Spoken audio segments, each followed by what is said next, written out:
তোমাদেরকে আমি দেখাতে পাচ্ছি আজকে কিন্তু দাদার 20 পিস পার্সেলের অর্ডার আছে। আর এদিকে দেখো কিন্তু পরপর কিন্তু পার্সেল হচ্ছে। দাদা মোটামুটি প্রত্যেক দিন কত প্লেট রেডি হয়? আমাদের এখন বর্তমানে যেহেতু একটু ডাউন সিজন, তাও 70 প্লেট। 70 প্লেট চলে। হ্যাঁ, একটু গরমের মধ্যে একটু মানুষ কম একটু খাচ্ছে, কম তাই না? খাচ্ছে, একদম ওই জন্য সত্যি একটু কম কম খাচ্ছে। চলছে। হ্যাঁ, একটু কম চলছে বিরিয়ানি।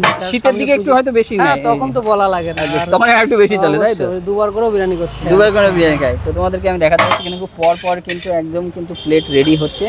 আর আজকে কিন্তু এই ফয়েল পেপারে কিন্তু 20 পিস অর্ডার আছে। 20 পিস যেটা পার্সেল, সেই পার্সেলের কিন্তু অর্ডার আছে। এই দেখো। আচ্ছা দাদা, কেউ যদি অর্ডার দিতে যায় তাহলে একটু কন্ট্যাক্ট নাম্বারটা প্লিজ বলে দাও। হ্যাঁ, যদি কেউ অর্ডার দিতে চায় তো এই নম্বরে কন্ট্যাক্ট করলে আমরা সবসময় পেয়ে যাবে, এনি টাইম, সারা রাত্রেও খোলা থাকে, কোনো সমস্যা নেই। আচ্ছা। 7076608066 এই নম্বরে যখন খুশি ফোন করবে। কিন্তু অর্ডার দেওয়ার একটা সময় আছে, কিন্তু হট নট বললে হবে না। না না, সে তো অর্ডারের একটা টাইম থাকে।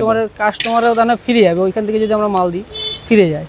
কিন্তু মোটামুটি ধরো একদিন আগে অর্ডার তো দিতেই হবে। একদিন হোক কি সকালবেলায় বললে হবে, 10টার মধ্যে বললেও আমাদের হয়ে যাবে। আর কিছু কি অ্যাডভান্সের কিছু থাকে তো? অ্যাডভান্স বলতে কি, দেখুন এখন যা ব্যবসার পরিস্থিতি, সবাই দেখি অ্যাডভান্স নিতে চায়, কিন্তু ওরকম কিছু না, অল্প সামান্য কিছু দিলেই আমরা ওটা নিয়ে নিই। আচ্ছা আচ্ছা আচ্ছা। ওরকম কোনো বিষয় নেই যে আমাদের দিতেই হবে এরকম, কিন্তু ঠিক আছে। সবসময় বলতে হবে যে আমরা নেবই, সেই কনফিডেন্সটা আমাদের মধ্যে রাখতে হবে। তো বন্ধুরা, তোমরা কিন্তু শুনতে পারলে, এই দাদার কাছে কিন্তু তোমরা যদি অর্ডার দিতে চাও, তোমাদের যে কোনো অনুষ্ঠানের অর্ডার বলো, সেই অর্ডারগুলো কিন্তু দিতে পারো। কন্ট্যাক্ট নাম্বারটা কিন্তু দাদা তোমাদেরকে জানিয়ে দিয়েছে, তোমরা ওই নাম্বারে কন্ট্যাক্ট করে নেবে।